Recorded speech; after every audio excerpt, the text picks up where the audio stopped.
오늘 우리에게 주시는 하나님 말씀은 창세기 38장 12절에서 30절까지 말씀을 한 절씩 교독하고 맨 마지막 절 말씀은 같이 읽도록 하겠습니다. 12절입니다. 얼마 후에 유다의 아내 수아의 딸이 죽은지라 유다가 위로를 받은 후에 그의 친구 아둘람 사람 히라와 함께 딥나로 올라가서 자기의 양털 깎는 자에게 이르렀더니 어떤 사람이 다말에게 말하되 너의 시아버지가 자기의 양털을 깎으려고 딥나에 올라왔다 한지라. 그가 그 과부의 의복을 벗고 너울로 얼굴을 가리고 몸을 휩싸고 딥나 길 곁 에나임 문에 앉으니 이는 셀라가 장성함을 보았어도 자기를 그의 아내로 주지 않음으로 말미암음이라. 그가 얼굴을 가리었으므로 유다가 그를 보고 창녀로 여겨 16절 길 곁으로 그에게 나아가 이르되 청하건대 나로 내게 들어가게 하라 하니 그의 며느리인 줄을 알지 못하였음이라. 그가 이르되 당신이 무엇을 주고 내게 들어오려느냐. 유다가 이르되 내가 내 떼에서 염소 새끼를 주리라. 그가 이르되 당신이 그것을 줄 때까지 담보물을 주겠느냐. 18절 유다가 이르되 무슨 담보물을 내게 주랴. 그가 이르되 당신의 도장과 그 끈과 당신의 손에 있는 지팡이로 하라. 유다가 그것들을 그에게 주고 그에게로 들어갔더니 그가 유다로 말미암아 임신하였더라. 그가 일어나 떠나가서 그 너울을 벗고 과부의 의복을 도로 입으니라. 20절 유다가 그 친구 아둘람 사람의 손에 부탁하여 염소 새끼를 보내고 그 여인의 손에서 담보물을 찾으려 하였으나 그가 그 여인을 찾지 못한지라. 그가 그곳 사람에게 물어 이르되 길 곁 에나임에 있던 창녀가 어디 있느냐. 그들이 이르되 여기는 창녀가 없느니라. 22절 그가 유다에게로 돌아와 이르되 내가 그를 찾지 못하였고 그곳 사람도 이르기를 거기에는 창녀가 없다더이다 하더라. 유다가 이르되 그로 그것을 가지게 두라. 우리가 부끄러움을 당할까 하노라. 내가 이 염소 새끼를 보냈으나 그대가 그를 찾지 못하였느니라. 24절 석 달쯤 후에 어떤 사람이 유다에게 일러 이르되 내 며느리 다말이 행음하였고 그 행음함으로 말미암아 임신하였느니라.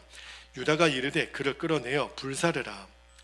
여인이 끌려나갈 때에 사람을 보내어 시아버지에게 이르되 이 물건 임자로 말미암아 임신하였나이다. 청하건대 보소서 이 도장과 이 그 끈과 지팡이가 누구의 것이니까 한지라. 26절 유다가 그것들을 알아보고 이르되 그는 나보다 옳도다. 내가 그를 내 아들 셀라에게 주지 아니하였음이로다 하고 다시는 그를 가까이 하지 아니하였더라. 해산할 때 보니 쌍태라. 해산할 때 손이 나오는지라. 산파가 이르되 이는 먼저 나온 자라 하고 홍색실을 가져다가 그 손에 메었더니 그 손을 도로 들이며 그의 아우가 나오는지라. 산파가 이르되 내가 어찌하여 터뜨리고 나오느냐 하였으므로 그 이름을 베레스라 불렀고 30절 함께요. 그 형 곧 손에 홍색 실 있는 자가 뒤에 나오니 그의 이름을 세라라 불렀더라. 아멘. 하나님 말씀입니다. 모두 자리에 앉겠습니다. 그 두 주간의 그 절기 예배를 이제 우리 종려주일 부활주일을 마치고 이제 다시 창세기 강해로 주일 말씀을 이어가려고 해요. 오늘 설교 제목이 나의 생명의 담보물 십자가라는 제목으로 말씀을 전합니다. 성경에서 제가 지난번에도 한번 말씀드렸던 것처럼 모든 성경은 성령의 감동으로 기록된 거기 때문에 하나님의 허락하심이 아니면 성경은 기록될 수가 없어요. 그런데 창세기 38장은 참 많이 읽어도 처음에는 저에게 그렇게 은혜가 되지 않을 뿐더러 이 말씀을 가지고 설교하기가 너무 어려운 거예요. 내용 자체가 정말 19금 해당되는 본문 아닙니까? 그리고 왜 이런 본문을 하나님은 기록하셨을까? 잘 이해가 안 돼요. 이번에 이 본문으로 말씀을 준비하면서 제가 첫 번째는 믿음의 공동체를 떠나지 말라. 유다가 그의 아버지 야곱과 형제들을 떠나서 얼마나 어려운 일을 당합니까? 결국 그 열매가 이 며느리 다말 사이에 있었던 이 일까지 가게 된 거잖아요. 그런데 하나님에게는 결코 우연이 없어요. 그리고 하나님은 이 말씀을 기록하신 의도가 있습니다.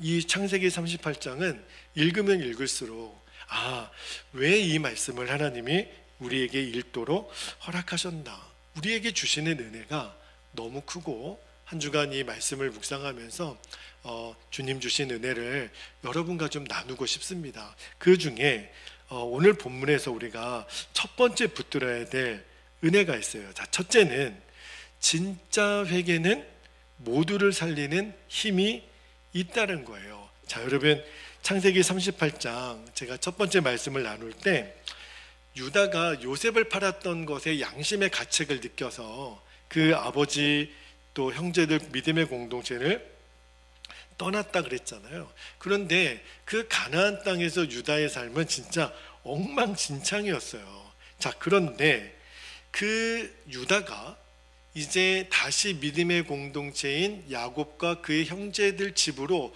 돌아오게 되는 계기가 또 이 창세기 38장에 담겨져 있는데, 그게 뭐냐면 바로 회개에 있어요. 여러분, 유다의 세 아들이 있었는데 첫째 아들, 둘째 아들이 죽습니다.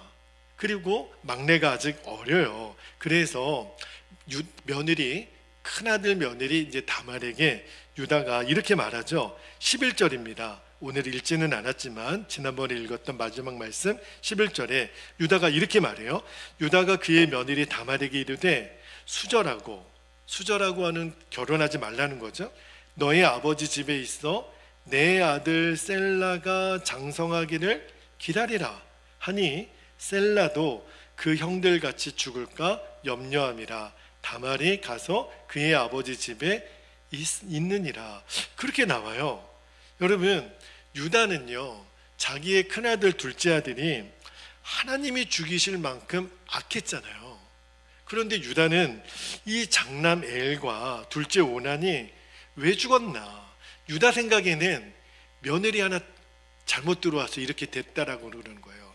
여러분, 참 여자분들이 정말 누구는 그런 소리 듣고 싶어서 결혼했겠습니까? 그런데 시댁에 가서 많은 며느리들이 이런 이야기를 많이 들어요. 며느리 하나 잘못 들어와가지고 우리 집안이 이렇게 됐다고. 세상에 그런 억울한 일이 어디 있어요? 며느리가 무슨 잘못이 있어요? 그죠? 근데 유다 마음에는 이 다말 때문에 이 큰아들 둘째 아들이 죽었나 보다. 그래가지고 막내 셀라도 형들처럼 죽을까봐 친정으로 보내요. 너 가서 수절하고 친정집 가서 있으라. 그리고 한다는 이야기가, 나중에 우리가 형수 취사제도라고 하는 이야기를 여러분에게 말씀을 드렸잖아요. 그 셀라가 너무 어리니까 나중에 장성하면 그때 두 사람이 결혼할 수 있도록, 함께 살 수 있도록 할 테니 장성할 때까지 친정집에 가서 기다리라. 그런데 이 기다리라고 하는 것도요, 사실 유다 마음에는 어떤 마음이 있는가 하면 아예 안 왔으면 좋겠는 거예요. 왜냐하면 이 며느리 때문에 두 아들이 죽었고, 이 며느리 때문에 셋째도 죽을 것 같은 거예요. 그러니까 유다의 마음에는 그렇게 보내면 알아서 재가를 하든지, 그죠? 그냥 오지 않았으면 좋겠다라고 하는 거의 그런 뉘앙스로 보냅니다. 그래서 나중에 셀라가 컸는데도 다말을 부르지 않아요. 그리고 나서 어떤 일이 일어나냐면 12절 말씀 볼게요. 12절에 보면 얼마 후에 유다의 아내 수아의 딸이 죽은지라. 유다의 아내가 이제 죽어요.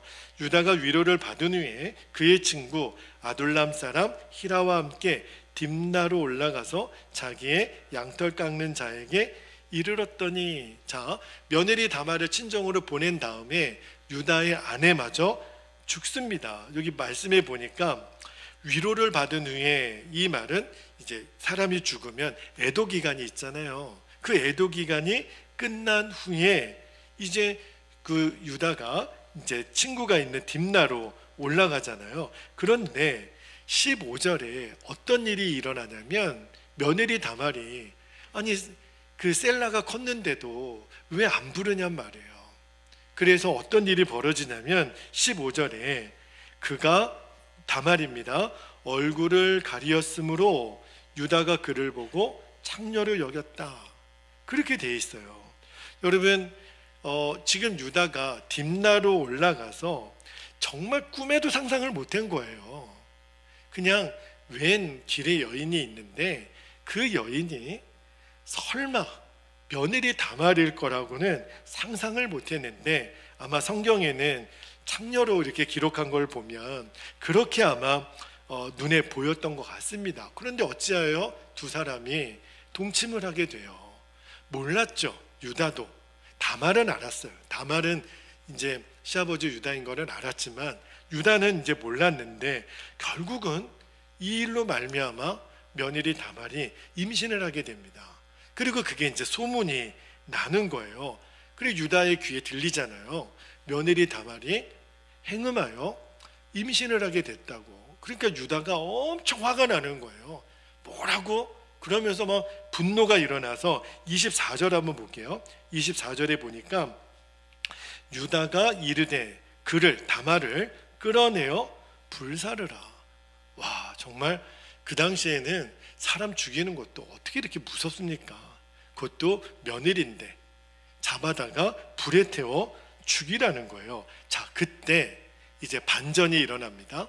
죽여라 그러는데 이제 다말이 잠깐만, 제가 할 말이 있습니다. 그러면서 뭐라고 말하냐면 25절에 이렇게 얘기를 해요. 여인이 다말이죠. 끌려나갈 때 사람을 보내어 시아버지에게 이르되 이 물건 임자로 말미암아 임신하였나이다.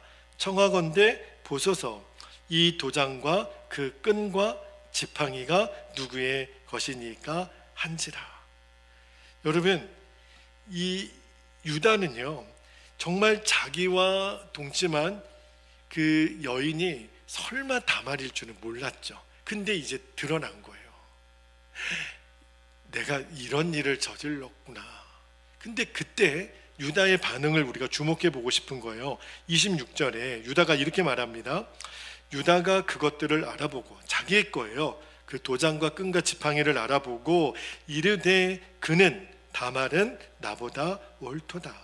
내가 그를 내 아들 셀라에게 주지 아니하였음이로다 하고 다시는 그를 가까이 하지 아니하였더라.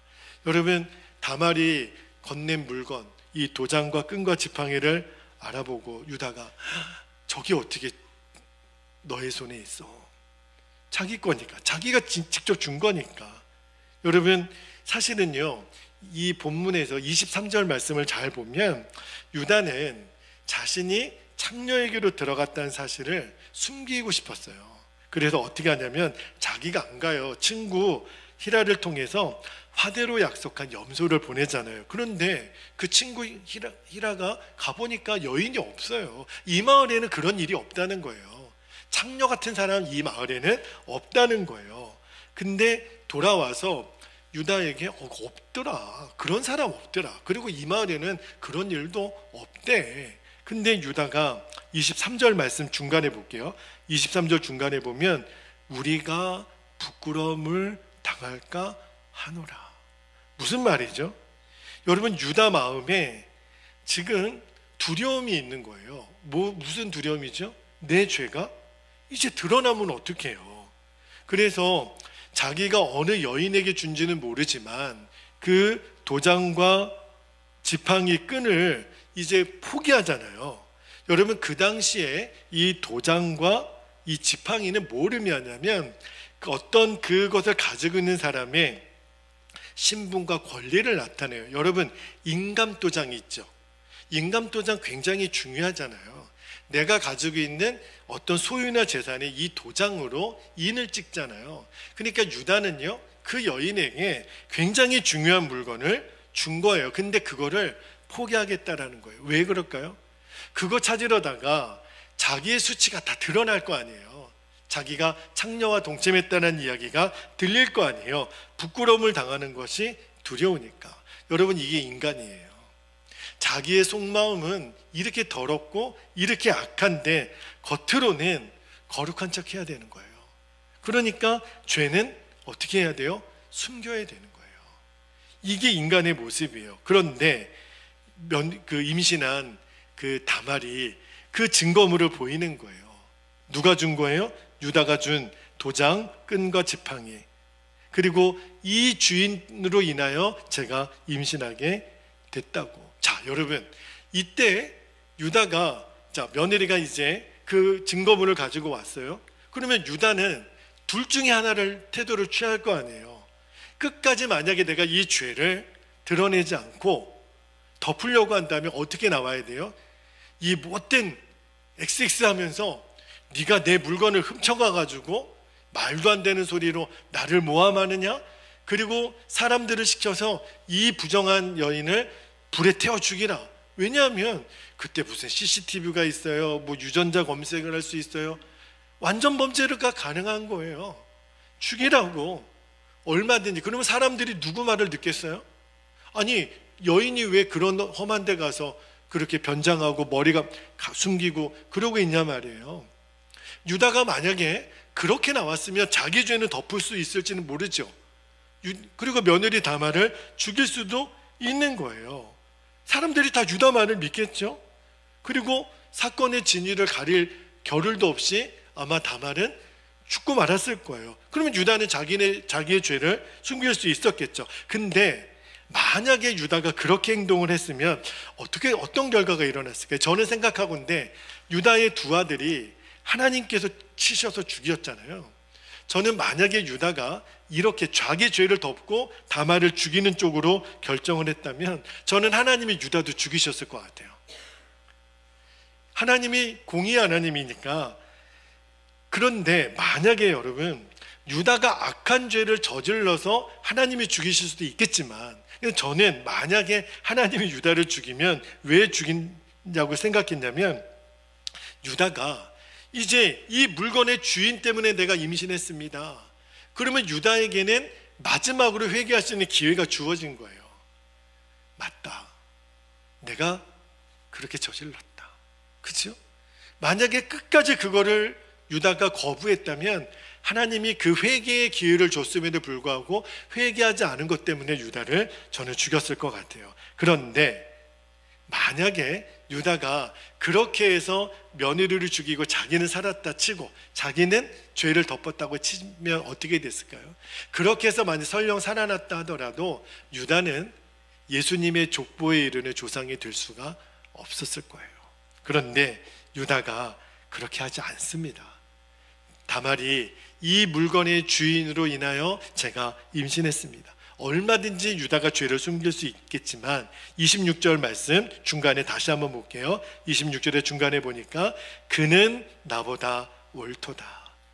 내가 그를 내 아들 셀라에게 주지 아니하였음이로다. 이게 무슨 말이에요? 맞습니다. 제가 죄를 저질렀습니다. 제가 며느리에게 이런 악한 일을 저질렀고 임신하게 된 것도 다 저 때문입니다. 내 죄를 직면하는 거예요.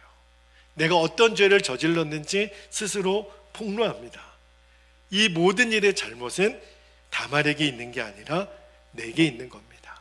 내가 그 며느리에게 셀라를 주겠다고 약속했는데 지키지 않아서 다말이 이렇게 행동한 거니 그에게는 책임이 없고 내 책임입니다. 여러분, 유다도 다말도 지금 굉장히 중요한 그 스테이지에 지금 서 있는 거예요. 유다는 창녀와 동침했다. 하나님의 언약 백성이 그 부끄러움을 감수하고 또 며느리와 동침한 그 사람이라는 그 이야기를 듣고 얼마나 많은 사람들이 멸시하고 손가락질하고 그러겠어요. 그걸 모를까요? 알지요. 그러나 그 모든 것을 다 뒤로하고 맞습니다. 나는 죄인입니다. 돌에 맞아 죽어도 싼 놈입니다. 이렇게 고백을 하는 거예요. 여러분, 이게 바로 하나님이 원하시는 회개예요. 회개는 두리뭉실 뭐 잘못했네요. 이게 회개 아니라는 거예요. 하나님과 모든 사람 앞에 내 죄를 완전히 빛 가운데 드러낼 수 있는 것. 왜냐하면 그래야 내가 지은 죄에 대한 진정한 고백이거든요. 그래야 그 죄의 권세가 다시는 나의 발목을 붙잡지 못하거든요. 유다는 그것을 선택했어요. 근데 어떤 일이 벌어졌는 줄 아십니까? 유다도 살아요. 그리고 다말도 죽지 않아요. 그리고 다말의 뱃속에 쌍둥이를 임신했거든요. 그 태중에 있는 아이들도 다 살아요. 여러분, 진짜 회개를 통해서 하나님은 다 살립니다. 여러분, 너무너무 가정에 어려운 일이 있을 수 있죠. 어떤 죄가 드러났을 때 그거를 감당할 수 있는 그런 마음에 우리가 여유가 없어요. 그런데 진짜 하나님이 받으시는 회개를 드리잖아요. 하나님 다 살려내세요. 잘못을 저지른 그 사람도, 용서를 해야 될 그 사람도, 가정도, 공동체도, 교회도 다 살려냅니다. 그리고 결국은 유다가 예수님의 조상이 되는 축복을 받잖아요. 이게 바로 회개의 축복이에요. 자, 두 번째입니다. 오늘 본문에서 우리에게 주시는 너무너무 중요한 교훈이 하나 있어요. 그게 뭐냐면 믿음이 기적의 주인공이 되게 합니다. 믿음의 역사예요. 자, 14절 말씀을 다시 한번 볼게요. 14절에 보면 그가 그 과부의 의복을 벗고, 여기서 그는 다말입니다. 너울로 얼굴을 가리고 몸을 휩싸고 딥나 길곁 에나임 문에 앉으니 이는 셀라가 장성함을 보았어도 자기를 그의 아내로 주지 않음으로 말미암음이라. 자, 여러분, 유다의 큰아들 에일과 둘째 오난이 죽죠. 근데 셀라는 아직 어리단 말입니다. 그러면 이때 시아버지 유다가 너 친정으로 가라. 그러면 만약에 이때 다말이 그냥 재혼하면, 가나안의 다른 남자랑 재혼하면 모두가 그냥 나이스하게 끝나는 거 아닙니까? 아니, 아직도 젊은 처자가 새 살림 차릴 수 있는 거잖아요. 그러면 다말도 좋고, 그리고 그 유다의 입장에서는 막내 셀라도 죽을까봐 마음에 염려가 됐는데, 친정으로 갔던 그 다말이 결혼했다는 소식을 들으면 유다 입장에서는 잘했네, 잘했어, 그래도 괜찮아, 이랬을 거예요. 그죠? 만약에 다말이 그렇게 했으면 얼마든지 모두에게 나이스할 만한 그런 상황인데, 세상에 다말이 시아버지 유다가 친정집 가서 수절하고 기다리라, 셀라가 클 때까지, 그 말을 또 고집도 그대로 믿네요. 아니, 가나안의 그 여인들의 분위기는 그런 분위기가 아니에요. 내 욕정에 끌리는 대로 얼마든지 선택할 수 있는 분위기거든요. 근데 다말은 또 수절하고 있으라고 해서 또 그렇게 순종을 해요. 언제까지요? 셀라가 클 때까지. 그죠? 근데 유다는 그냥 친정 가서 있으라 그러면 금방 제거할 거라고 생각했던 것 같아요. 근데 문제는요, 셀라가 컸는데도 유다가 부르지를 않는 거예요. 그러니까 다말의 입장에서는 왜 안 부르냔 말이에요. 약속하셨는데, 분명히 내가 그 셀라와 다시 결혼하게 돼서 함께 살 거라고 약속했는데 약속을 안 지키잖아요. 근데 다말이 엄청난 선택을 합니다. 어떤 선택을 했죠? 변장을 하는 거예요. 창녀처럼 보이도록. 그리고 결국은 유다와 동침을 하잖아요. 사실은 이 본문이 세상 사람들은요, 성경에 어떤 그런 내용이 있을 수 있느냐, 진짜 손가락질하기 딱 좋은 본문 아닙니까? 그죠? 아니, 도대체 다말은 왜 이런 행동을 하는 거죠? 아니, 시집 가면 좋잖아요. 그냥 굳이 이 집안에 남아있을 게 뭐가 있어요. 가뜩이나 며느리 때문에 이렇다는 소리는 나 듣고. 다말의 입장에서 너무 억울하지 않아요? 이 집안으로 다시 또 돌아오고 싶겠어요? 그런데 다말은 어떻게 해서든 변장을 해서든 이 유다의 씨를 받아요. 왜 그랬을까요? 도대체 뭐가 아쉽다고, 뭐가 지금 다말은 왜 이런 행동을, 말도 안 되는 행동을 했냐 말이에요. 성경은 그거를 믿음이라고 가르쳐요. 믿음 때문에 그런 거예요. 그러면 도대체 다말에게는 어떤 믿음이 있었을까요? 여러분, 히브리 그 인들은 어떤 전통을 갖고 있냐면, 내 아버지, 내 할아버지 때로부터 받은 신앙의 유산을 자녀들에게 전하는 전통이 있어요. 여러분, 이스라엘이 2000년 동안 나라를 잃어버렸습니다. 여러분, 우리나라도 고작 36년 일제의 나라를 빼앗기고 나서도 이렇게 엄청난 지금 정체성의 혼란을 겪잖아요. 그런데 2000년이 나라가 없던 이스라엘이 나라를 되찾는다? 불가능한 일이에요. 그게 어떻게 가능했는 줄 아십니까? 이스라엘 백성들은요, 철저하게 나라는 잃어버려도 자녀들에게 매일 밤마다 앉혀서 너희 할아버지는 이랬고 너희 할아버지가 믿는 하나님은 이랬고 끊임없이 날마다 그 조상들에 대한 이야기를 해주는 거예요. 그런데 이방 여인인 다말이 시아버지 유다가 남편과 둘째 아들과 계속 밤마다 얘기하는 거예요. 아브라함, 증조할아버지 아브라함, 또 할아버지 이사, 아버지 야곱에 대한 이야기를 계속 이야기하는데, 근데 문제는요, 그 말하는 핵심의 내용이 뭐냐면 하나님이 계시다는 거예요. 하나님이 아브라함을 택하고 이삭을 택하고 야곱을 택하고, 그리고 그 후손을 통해서 하늘의 별과 같이 바다의 모래와 같이 자손을 줄 것이며 땅을 줄 것이며, 그리고 그 여인의 후손으로 계속 내려오는 그 계보 안에 이 땅을 구원할 메시아가 올 거라고 하는 이야기를 계속 듣는데, 세상의 큰아들, 둘째 아들은 그거를 귓등으로 듣는 거예요.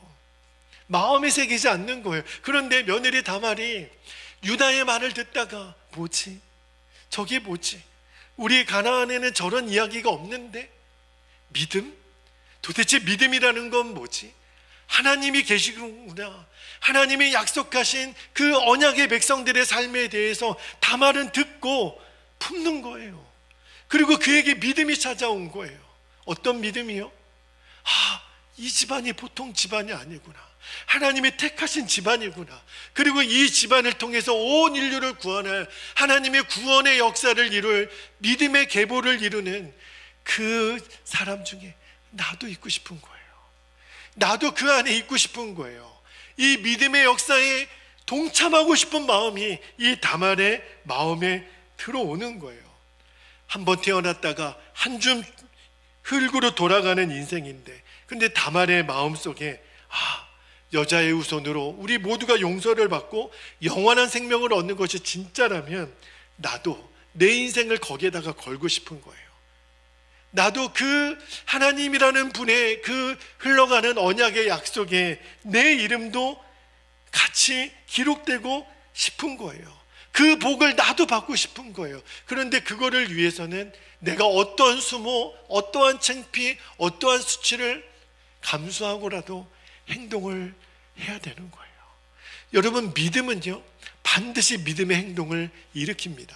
마태복음 1장에 보면 아브라함과 다윗의 자손 예수 그리스도의 계보라. 그래서 아브라함이 이삭을 낳고 이삭이 야곱을 낳고 쭉 나오죠. 그런데 그 믿음의 계보에 5명의 여자 이름이 나옵니다. 제일 먼저 나오는 여인의 이름이 이 다말이에요. 그리고 또 여인의 이름이 또 누가 나오죠? 여호수아가 여리고 정탐꾼을 보냈을 때 나왔던 기생 라합. 그리고 여러분 기억하시죠? 보아스의 아내가 되는 나오미의 며느리 룻. 그리고 여러분 다윗이 동침에 간음하는 죄를 저질러서 솔로몬을 낳게 된 엄마가 누구예요? 밧세바. 근데 마태복음 1장에는 그 여인을 우리아의 아내라고 표현해요. 그리고 예수님의 어머니가 누구예요? 마리아. 여러분, 이 5명의 여인의 공통점이 뭔지 아십니까?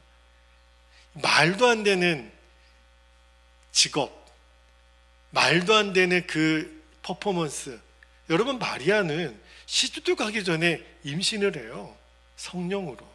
세상 사람들은 그거를 인정을 할까요? 기생 라합, 이방 여인인 다말, 룻, 그리고 다윗이 그의 인생의 결정적인 범죄를 저질렀던 밧세바. 도대체 이분들이 어떻게 예수님의 계보에 오르는 할머니들이 되냔 말이에요.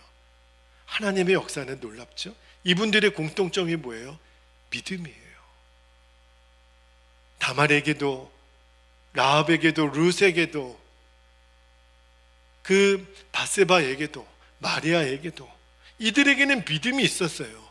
믿음이 있으니까 믿음의 행동이 따라오는 오더라는 거예요. 여러분, 다말의 믿음은 진짜였어요. 뭘 보면 알 수 있죠? 행동을 옮겨내잖아요. 다말도 내가 이방 여인인데 저 하나님 택한 히브리 민족에 내가 뭘 그렇게 자격이 있다고, 아닌 거예요. 믿음이 생기니까 시아버지가 수절하고 기다리라니까 기다리고, 셀라가 장성할 때까지. 여러분, 그거 아무나 순종 못합니다. 아니, 혈기왕성한 여인이 뭐가 이 시대에서 내가 득볼 게 있다고 기다리냔 말이에요. 그런데 믿음은 기다리는 힘이 있어요. 그때까지 기다리는 거예요. 그리고 결국은 어떠한 수모를 받는다 하더라도 유다의 씨를 받으려고 행동하잖아요. 변장을 해서라도. 물론 이 행동 자체가 정당화할 수는 없겠죠. 사실은 얼마나 큰 가십거리입니까? 그런데 하나님은요, 이 다말의 행동을 믿음으로 본 거예요. 이 여자의 후손의 모든 것을 건 거죠, 다말은. 그러니까 하나님이 이 다말의 믿음의 행동을 귀하게 여긴 거예요. 그리고 결국은 예수님의 조상이 되는 베레스를 낳잖아요. 여러분, 이 다말과 굉장히 유사한 믿음의 족보에 나오는 여인 중에 룻이 있죠. 나중에 보아스가 이제 다윗의 증조 할아버지잖아요. 그 보아스가 이 룻을 만날 때 말입니다, 엘리멜렉과 말론의 이름이 이스라엘에서 지워지지 않기 위해서 이제 룻을 아내로 삼을 때, 그때 모든 백성들 장로들이 보아스에게 뭐라고 말하냐면, 자, 룻기 4장 11절 말씀 볼게요. 제가 이 말씀 보면서 너무 은혜가 됐는데, 룻기 4장 11절에 보면 여호와께서 너희 집에 들어가는 여인으로 이스라엘의 집을 세운 라헬과 레아 두 사람과 같게 하시고 내가 에브랄에서 유력하고 베들레헴에서 유명하게 하시기를 원하며. 여기에 보면 이스라엘의 집을 세운 여인, 두 여인 나오죠. 라헬과 레아. 누구의 아내예요? 야곱의 아내들이잖아요. 이 여인들과 같이 되라고 하는 것은 굉장한 축복의 인사예요. 그런데 이 백성들이 축복이 라헬과 레아에서 끝난 게 아니고 이어지는 4장 12절에 한번 보세요. 자, 룻기 4장 12절에 보면 여호와께서 이 젊은 여자로 말미암아 너에게 상속자, 이 젊은 여자는 룻이지만 그 다음에 표현이 나와요. 상속자를 주사 내 집이 다말이 유다에게 낳아준 베레스의 집과 같게 하시기를 원하노라. 여기서 다말의 이름이 나와요. 백성들이 다말의 이름을 들어서 축복해요. 여러분, 이제는요, 다말은 멸시와 조롱, 수치의 이름이 아닌 거예요. 축복의 이름이 된 거예요. 여러분, 다말은 엄청난 믿음의 결단을 했잖아요. 그렇게 변장해서라도. 그리고 결국은 어떠한 욕을 들어먹을 각오를 하고 낳은 베레스를 낳았잖아요. 그런데 이스라엘 백성들은요, 그 다말을 복이 있는 여인으로, 다말은 복이 있도다, 다말은 복이 있다고. 여러분, 이것만이 아니에요. 아까 제가 마태복음 1장 이야기를 드렸지만 예수님의 족보에 들어가는 영원한 영광의 그 이름이 나와요. 여러분, 믿음이 기적의 주인공을 만듭니다. 여러분, 여러분에게 하나님이 믿음을 주실 때 그 믿음을 여러분의 것으로 삼고 이제 내가 그 믿음의 걸음을 걸어보세요. 하나님이 반드시 여러분을 기적의 주인공으로 만드실 줄 믿습니다. 마지막 한 가지만 좀 더 나누고 기도하기를 원하는데, 자, 세 번째, 오늘 우리에게 주시는 하나님의 은혜입니다. 세 번째가 뭐냐면 십자가는 내 생명의 담보물이라는 거예요. 이게 오늘 설교 제목인데, 자, 18절 말씀 한번 볼까요? 18절 말씀에 보면 유다가 이르되 무슨 담보물을 내게 주랴? 그가 이르되 당신의 도장과 그 끈과 당신의 손에 있는 지팡이로 하라. 유다가 그것들을 그에게 주고 다말에게 주고 그에게로 들어갔더니 그가 유다로 말미암아 임신하였더라. 이렇게 되어 있는데, 다말이 유다와 동침한 다음에 유다의 도장과 끈과 지팡이를 담보물로, 나중에 이제 염소를 준다고는 하지만 그렇게 담보물을 요구해요. 왜 그랬을까요? 다말은 알았죠. 나중에 뒤에 어떤 일이 벌어질 거라는 것을 다말은 예상했던 것 같아요. 그래서 자신의 씨가 유다의 씨라는 것을 증명할 수 있는 방법은 이 담보물밖에 없잖아요. 내가 다른 남자랑 행음한 거 아닙니다. 이 담보물의 주인으로 말미암아 임신한 겁니다. 그리고 실제로 그 담보물, 그 도장과 끈과 지팡이 때문에 다말은 살아요. 그리고 유다에게 회개할 수 있는 기회가 주어지죠. 여러분, 진짜 자칫하면 죽을 뻔했어요. 이 담보물이 없었다면. 여러분, 담보라는 말 기억나시죠? 여러분, 우리가 은행에서 대출을 받으면 뭐 건물을 담보로 삼든지 아니면 신용을 담보로 삼든지 뭔가 믿을 만한 구석이 있어야 돈도 빌려주는 거잖아요. 그때 담보라는 말 아시죠? 그런데 다말이 유다에게 담보물을 요구를 해요. 그런데 나중에 그 사도 바울이 이 담보물이라고 하는 히브리어 단어가 아라본인데, 신약 성경에 이 담보물이라는 이 아라본의 단어를 어디에 인용을 했냐면 보증이라는 말. 여러분, 우리가 신원보증, 연대보증, 보증 쓴다 그러잖아요. 근데 그 보증이라는 말을 이 아라본이라는 단어를 가지고 와서 바울이 쓰는데, 그 말씀이 어디에 나오냐면 고린도후서 5장 5절에 보면 이렇게 돼 있어요. 자, 고린도후서 5장 5절 볼게요. 곧 이것을 우리에게 이루게 하시고, 자, 뭐라고 돼 있죠? 보증으로 성령을 우리에게 주신 이는 누구라고요? 하나님이시니라. 여러분, 하나님이 저와 여러분을 구원하고 그리고 그 구원의 보증으로 주신 게 성령님이시라는 거예요. 그런데 구원의 보증으로 성령을 누가 받는 거죠? 누가 받는 거예요? 예수님의 십자가를 믿는 사람. 성령은 아무에게나 오지 않아요.